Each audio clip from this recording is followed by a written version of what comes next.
ये साप्ताहिक बाइबल का उपदेश Plainfield Christian science church independent से है, जो प्लेनफील्ड, न्यू जर्सी, अमेरिका में है। अधिक जानकारी के लिए कृपया हमारी वेबसाइट पर जाएं www.plainfieldcs.com। आपके अध्ययन के लिए ये पाठ रविवार 6 मार्च 2022 के लिए है। विषय: आदमी। स्वर्णपथ। भजन संहिता। मैं यहोवा के पास गया, तब उसने मेरी सुन ली और मुझे पूरी रीति से निर्भय किया। उत्तरदायी अध्ययन। यशाया। मत डर, क्योंकि मैं तेरे संग हूँ। इधर उधर मत ताक, क्योंकि मैं तेरा परमेश्वर हूँ। क्योंकि मैं तुझे दृढ़ करूंगा और तेरी सहायता करूंगा। अपने धाम में दाहिने से मैं तुझे संभाले रहूंगा। देखो, तुझसे जो क्रोधित हैं वो सब लाजित होंगे। जो तुझसे झगड़ते हैं उनके मुंह काले होंगे और वो नाश होकर मिट जाएंगे। जो तुझसे लड़ते हैं उन्हें ढूंढने पर भी तू ना पाएगा। जो तुझसे युद्ध करते हैं वो नाश होकर मिट जाएंगे। क्योंकि मैं तेरा परमेश्वर यहोवा तेरा दाना हाथ पकड़कर कहूंगा, मत डर, मैं तेरी सहायता करूंगा। जब दीन और दर्दी लोग जल ढूंढने पर भी ना पाएं और उनका तालू प्यास के मारे सूख जाए, मैं यहोवा उनकी विनती सुनूंगा। मैं इस्राएल का परमेश्वर उनको त्याग न दूंगा। मैं मुंडे टीलों से भी नदियां और मैदानों के बीच से सोते बहाऊंगा। मैं जंगल को टाल और निर्जल देश को सोते ही सोते कर दूंगा, जिससे लोग देखकर जान लें और सोचकर पूरी रीति से समझ लें कि ये यहोवा के हाथ का किया हुआ और इस्राएल के पवित्र का सृजा हुआ है। पाठ उपदेश बाइबल में से दानियेल। हे अति प्रिय पुरुष, मत डर, तुझे शांति मिले। तू दृढ़ हो और तेरा योग बांधा रहे। भजन संहिता। यहोवा परमेश्वर मेरी ज्योति और मेरा उद्धार है, मैं किससे डरूं। यहोवा मेरे जीवन का दृढ़ गढ़ ठहरा है, मैं किसका भय खाऊं। चाहे सेना भी मेरे विरोध छावनी डाले, तो भी मैं न डरूंगा। चाहे मेरे विरोध लदाई ठन जाए, उस दिशा में भी मैं हियाव बांधे निश्चित रहूंगा। एक बार मैंने यहोवा से मांगा है, उसी के यत्न में लगा रहूंगा, कि मैं जीवन भर यहोवा के भवन में रहने पाऊं, जिससे यहोवा की मनोहरता पर दृष्टि लगाए रहूं और उसके मंदिर में ध्यान किया करूं। क्योंकि वो मुझे विपत्ति के दिन में अपने मंडप में छुपा रखेगा। अपने तंबू के गुप्त स्थान में वो मुझे छुपा लेगा और चट्टान पर चढ़ाएगा। हे यहोवा, मेरा शब्द सुन, मैं पुकारता हूँ, तू मुझ पर अनुग्रह कर और मुझे उत्तर दे। यदि मुझे विश्वास न होता कि ज्योतों की पृथ्वी पर यहोवा की भलाई को देखूंगा, तो मैं मूर्छित हो जाता। यहोवा की बात जोहता रह, हियाव बांध और तेरा हृदय दृढ़ रहे। हाँ, यहोवा ही की बात जोहता रह। इतिहास। इन बातों और ऐसे प्राबंध के बाद अशूर के राजा सनहेरब ने आकर यहूदा में प्रवेश कर और गढ़ वाले नगरों के विरोध डेरे डालकर उनको अपने लाभ के लिए लेना चाहा। ये देखकर कि सनहेरब निकट आया है और यरूशलेम से लड़ने की मानसा करता है, हिजकिय्याह ने अपने हकीमों और वीरों के साथ ये सम्मति की कि नगर के बाहर के सौतों को पथवा दें, और उन्होंने उसकी सहायता की। तब उसने प्रजा के ऊपर सेनापति नियुक्त किए और उनको नगर के फाटक के चौक में इकट्ठा किया और ये कहकर उनको धीरज दिया कि हियाव बांधो और दृढ़ रहो। तुम ना तो अशूर के राजा से डरो और ना उसके संग की भीड़ से, और ना तुम्हारा मन कच्चा हो, क्योंकि जो तुम्हारे साथ है वो उसके संगियों से बड़ा है। अर्थात उसका सहारा तो मनुष्य ही है, परंतु हमारे साथ हमारी सहायता और हमारी ओर से युद्ध करने को हमारा परमेश्वर यहोवा है। इसलिए प्रजा के लोग यहूदा के राजा हिजकिय्याह की बातों पर भरोसा किए रहे, और उन्होंने ऊंचे शब्द से उन यरूशलेमियों को जो शहरे पनाह पर बैठे थे यहूदी बोली में पुकारा कि उनको डराकर घबराहट में डाल दें, जिससे नगर को ले लें। तब इन घटनाओं के कारण राजा हिजकिय्याह और आमोस के पुत्र यशायाह नबी दोनों ने प्रार्थना की और स्वर्ग की ओर दुहाई दी। तब यहोवा ने एक दूत भेज दिया, जिसने अशूर के राजा की छावनी में सब शूरवीरों, प्रधानों और सेनापतियों को नाश कर दिया, और वो लाजित होकर अपने देश को लौट गया। भजन संहिता। हे परमेश्वर, मुझ पर अनुग्रह कर। जिस समय मुझे डर लगेगा, मैं तुझ पर भरोसा रखूंगा। परमेश्वर की सहायता से मैं उसके वचन की प्रशंसा करूंगा। परमेश्वर पर मैंने भरोसा रखा है, मैं नहीं डरूंगा। कोई पुरानी मेरा क्या कर सकता है? मरकस। परमेश्वर के पुत्र यीशु मसीह के सुसमाचार का आरंभ। उन दिनों में यीशु ने गलील के नासरत से आकर यरदन में यूहन्ना से बपतिस्मा लिया, और भोर को दिन निकलने से बहुत पहले वो उठकर निकला और एक जंगली स्थान में चला गया और वहां प्रार्थना करने लगा।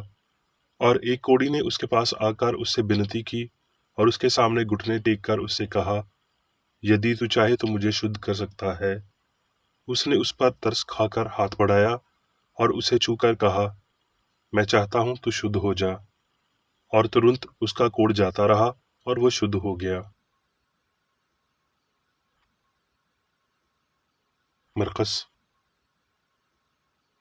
एक स्त्री जिसको 12 वर्ष से लहू बहने का रोग था, जिसने बहुत से वेदों से बड़ा दुख उठाया और अपना सब माल व्यय करने पर भी कुछ लाभ ना उठाया था, परंतु और भी रोगी हो गई थी। यीशु की चर्चा सुनकर भीड़ में उसके पीछे से आई और उसके वस्त्र को छू लिया, क्योंकि वो कहती थी, यदि मैं उसके वस्त्र ही को छू लूंगी तो ठीक हो जाऊंगी। और तुरंत उसका लहू बहना बंद हो गया और उसने अपनी देह में जान लिया कि मैं उस बीमारी से ठीक हो गई। यीशु ने तुरंत अपने में जान लिया कि मुझ में से सामर्थ निकली है, और भीड़ में पीछे फिरकर पूछा, मेरा वस्त्र किसने छुआ? उसके चेलों ने उससे कहा, तू देखता है कि भीड़ तुझ पर गिरी पड़ती है, और तू कहता है कि किसने मुझे छुआ? तब उसने उसे देखने के लिए जिसने ये काम किया था चारों ओर दृष्टि की।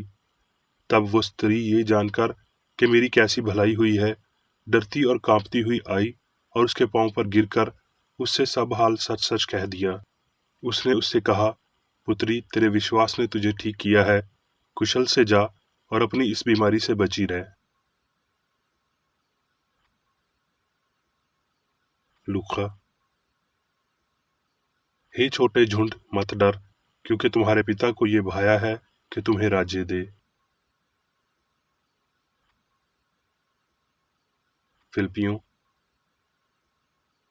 इसलिए हे मेरे प्रिय भाइयों, जिनमें मेरा जी लगा रहता है, जो मेरे आनंद और मुकुट हो, हे प्रिय भाइयों, प्रभु में इसी प्रकार स्थिर रहो। प्रभु में सदा आनंदित रहो। मैं फिर कहता हूँ, आनंदित रहो। किसी भी बात की चिंता न करो, परंतु हर एक बात में तुम्हारी निवेदन, प्रार्थना और विनती के द्वारा धन्यवाद के साथ परमेश्वर के सामुख अभाषित किए जाएं। तब परमेश्वर की शांति, जो समझ से बिल्कुल परे है, तुम्हारे हृदय और तुम्हारे विचारों को मसीह यीशु में सुरक्षित रखेगा। निंदा, हे भाइयों, जो बातें सत्य हैं, और जो बातें अधार्मिक हैं, और जो बातें उचित हैं, और जो बातें पवित्र हैं, और जो बातें सुहानी हैं, और जो बातें मन भावनी हैं, निंदा, जो बातें सदागुण और प्रशंसा की बातें हैं, उन्हीं पर ध्यान दिया करो। जो बातें तुमने मुझसे सीखी और ग्रहण की और सुनी और मुझ में देखी, उन्हीं का पालन किया करो। तब परमेश्वर, जो शांति का सौता है, तुम्हारे साथ रहेगा। अब मैं मेरी बेकरेडी द्वारा क्रिश्चियन साइंस की किताब विज्ञान और स्वस्थ शास्त्रों की कुंजी के साथ के साहस संबंधी अंश पढ़ूंगा। विज्ञान और स्वस्थ। मसीही वैज्ञानिक अभ्यास की शुरुआत यीशु मसीहा के सिद्धभाव के इस मुख्य सर्व से होती है कि डरो मत। जाफत, नूह का पुत्र, एक प्रकार की आध्यात्मिक शांति ये इस समझ से बह रही है कि ईश्वर सब अस्तित्व का दिव्य सिद्धांत है, और वो मनुष्य उसका विचार है, उसकी सुरक्षा की संतान है। ईश्वर सभी चीजों का उसकी अपनी समानता पर पक्षपात करता है। जीवन अस्तित्व में परिलक्षित होता है, सत्यता में सत्य, अच्छाई में ईश्वर, जो अपनी शांति और स्थायित्व प्रदान करता है। निःस्वार्थ भाव से प्यार, सुंदरता और रोशनी में नहाया हुआ मनुष्य उसकी समानता में बना। उसके पास सभी कुछ पृथ्वी पर परमेश्वर के प्रभुत्व को दर्शाता है। भगवान के साथ विश्वास और शाश्वत के रूप में पुरुष और महिला हमेशा के लिए अनंत पिता माता भगवान की महिमा में परिलक्षित होते हैं। ईश्वर ने मनुष्य को अपनी छवि में बनाया, दिव्य आत्मा को प्रतिबिंबित करने के लिए। मनुष्य की अपनी परिभाषा को जारी रखते हुए हमें ये याद रखना चाहिए कि सामान जैसा पूर्ण और अमर आदमी हमेशा के लिए अस्तित्व में है और किसी भी जीवन, पदार्थ और बुद्धि के नश्वर भ्रम से परे और हमेशा मौजूद है। ये कथन तथ्य पर आधारित है, काल्पनिक नहीं। मनुष्य पाप, बीमारी और मृत्यु के लिए अक्षम है। वास्तविक मनुष्य पवित्रता से विदा नहीं कर सकता, ना ही परमेश्वर जिसके द्वारा मनुष्य का विकास किया गया है पाप करने की क्षमता या स्वतंत्रता प्रदान करता है। बीमारी, पाप और मृत्यु जीवन का फल नहीं है। वो ऐसे लोग हैं जो सत्य को नष्ट कर देते हैं। पूर्णता अपूर्णता को चीतन नहीं करती है। भगवान जितना अच्छा है और सभी का स्रोत है, वो नैतिक या शारीरिक विकृति नहीं करता है। लेकिन इस तरह की विकृति वास्तविक नहीं है, लेकिन भ्रम है, त्रुटि का मिथ्य भ्रम। दिव्य विज्ञान इन भव्य तत्वों का खुलासा करता है। किसी भी रूप में कभी कभी डरने या ना मानने की गलती से उनके आधार पर यीशु ने जीवन का प्रदर्शन किया। भय और उसके कार्यों को कभी रोका नहीं जा सकता। रक्त, हृदय, फेफड़े, मस्तिष्क का जीवन ईश्वर से कोई लेना देना नहीं रखते। वास्तविक का प्रतीक कार्य मन द्वारा संचालित होता है। मानव मन को मारने या ठीक करने की शक्ति नहीं है और इसका परमेश्वर के मनुष्य पर कोई नियंत्रण नहीं है। जिस दिव्य मन ने मनुष्य को बनाया, वो उसकी अपनी छवि और समानता को बनाए रखता है। मानव मन ईश्वर का विरोध करता है और इसे दूर किया जाना चाहिए, जैसा कि संत पौलुस घोषित करता है। वो सब जो वास्तव में मौजूद है, वो है दिव्य मन और उसका विचार, और इस मन में संपूर्ण प्राणी समान जैसा पूर्ण और शाश्वत पाया जाता है। सीधे और संकीर्ण तरीके से और तथ्य को देखना और स्वीकार करना है। इस शक्ति से उपार्जन और सच्चाई की अग्रणी को पालन करें। वो नश्वर मन नश्वर शरीर के हर अंग को नियंत्रित करने का दावा करता है। हमारे पास इसके जबरदस्त सबूत हैं, लेकिन तथाकथित मन एक नैतिक है और इसे अपनी सहामति से सत्य की ओर झुकना चाहिए। ये एक सम्राट के राज का दंड का संचालन करेगा, लेकिन ये शक्तिहीन है। अमर दिव्य मन अपनी सारी कथित संप्रभुता को छीन लेता है और नश्वर मन को स्वयं से बचाता है। भय के शारीरिक प्रभाव से उसके भ्रम का वर्णन होता है। एक शेर को देखते हुए जो जंजीरों में जकड़ा हुआ है और जो नीचे सर रखकर सो रहा है, आदमी को इससे डरना नहीं चाहिए। सत्य से अनाभिज्ञ तथाकथित मन से उत्पन्न रोग के विश्वास से शरीर प्रभावित होता है, जो रोग को जकड़ लेता है। सत्य की ताकत के अलावा कुछ भी नहीं जो त्रुटि के डर को रोक सकता है, और त्रुटि हर मनुष्य के प्रभुत्व को साबित कर सकता है। ये मानने से अधिक निराशाजनक कुछ भी नहीं कि ईश्वर के विपरीत एक शक्ति है। ये अच्छाई है, और ये कि ईश्वर इस विरोध शक्ति का उपयोग स्वयं के खिलाफ, जीवन, स्वास्थ्य, सद्भाव के खिलाफ करने की शक्ति के साथ करता है। मनुष्य को शासित करने वाला पदार्थ या शरीर का प्रतीक नियम, जीवन ईश्वर के नियम से खाली और शून्य प्रदान किया जाता है। हमारे ईश्वर पदार्थ अधिकारों से अनाभिज्ञ, हम अन्याय को काम करने के लिए प्रस्तुत हैं, और शिक्षा का पक्षपात इस गुलामी को लागू करता है। इस भ्रम को भुगतने के लिए और अधिक तैयार ना हो कि आप बीमार हैं या प्रणाली में कोई बीमारी विकसित हो रही है, क्योंकि आप इस आधार पर एक पापी प्रलोभन के आगे झुकना चाहते हैं कि पाप की अपनी आवश्यकताएं हैं। कुछ कथाकथित कानूनों का उल्लंघन करते समय आप कहते हैं कि खतरा है। ये डर खतरा है और ये शारीरिक प्रभावों को प्रेरित करता है। हम वास्तव में एक नैतिक या आध्यात्मिक कानून को छोड़कर कुछ भी तोड़ने से पीड़ित नहीं हो सकते। नश्वर विश्वास के तथाकथित नियम आत्मा को अमर होने की समझ से नष्ट हो जाते हैं, और वो नश्वर मन, समय, काल और प्रकार के रोग का विधान नहीं कर सकता, जिसके साथ नश्वर मर जाते हैं। परमेश्वर कानून अवैध है, लेकिन वो भयानक संहिताओं का लेखक नहीं है। अनंत जीवन और प्रेम में कोई बीमारी, पाप, मृत्यु नहीं है, और शास्त्र घोषणा करते हैं कि हम अनंत ईश्वर में रहते हैं, चलते हैं और वो हमारे पास है। चेतना एक बेहतर शरीर का निर्माण करती है जब सामग्री में विश्वास की जीत होती है। आध्यात्मिक समझ से भौतिक विश्वास को ठीक करें तो आपको नए सिरे से बनाएगी। आप फिर से ईश्वर को नाराज करने के अलावा कभी नहीं डरेंगे, और आप कभी भी ये विश्वास नहीं करेंगे कि हृदय या शरीर का कोई भी हिस्सा आपको नष्ट कर सकता है। जब रोग के पहले लक्षण दिखाई देते हैं तो दिव्य विज्ञान के साथ सामग्री इंद्रियों की गवाही का विवाद करें। न्याय की अपनी उच्च भावना को नश्वर राय की झूठी प्रक्रिया को नष्ट करने दें, जिसे आप कानून का नाम देते हैं, और फिर आप एक बीमारी तक ही सीमित नहीं होंगे, और ना ही अंतम भुगतान में पीड़ित होने की स्थिति में, जो कि अंतम दंड है जो त्रुटि की मांग करता है। जब तक तू अपने मुद्दई ही के साथ मार्ग में है तो उससे झटपट मेल मुलाप कर। विचार पर बढ़ने के लिए पाप या बीमारी का कोई दावा नहीं है, इसे एक विश्वास के साथ खारिज कर दें। शक्तिशाली मानसिक विरोध के साथ रोग के प्रारंभिक चरणों का सामना करें, जैसे एक विधायक एक अमानवीय कानून के पारित होने को हराने के लिए उपयोग करेगा। नश्वर मन, राजा कुशी सामग्री और आत्मा के वर्चस्व के खिलाफ उकसाने की दलीलों को उखाड़ फेंकने के लिए आप सत्य की आत्मा की चेतना में उठते हैं। बीमारी और पाप में नश्वर विचार और उसके विश्वासों की छवियों को मिटा दें।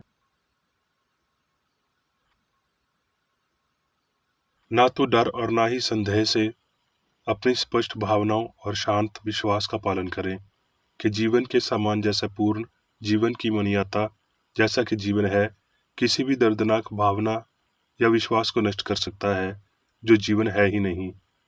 क्रिश्चियन साइंस के माध्यम शारीरिक समझ की बजाय अपनी होने की समझ का समर्थन करें, और ये समझ सच्चाई के साथ त्रुटि को दबा देगी, मृत्यु डर को अमृतता से बदल देगी और सिद्धभाव के साथ चुप का विरोध करेगी। हे छोटे झुंड, मत डर, क्योंकि तुम्हारे पिता को ये भाया है कि तुम्हें राज्य दे। ये सत्य क्रिश्चियन साइंस है। अब मैं मेरी बेकर रेड्डी द्वारा चर्च मैनुअल में दिए गए 3 दैनिक कर्तव्यों को पढ़ूंगा। दैनिक प्रार्थना।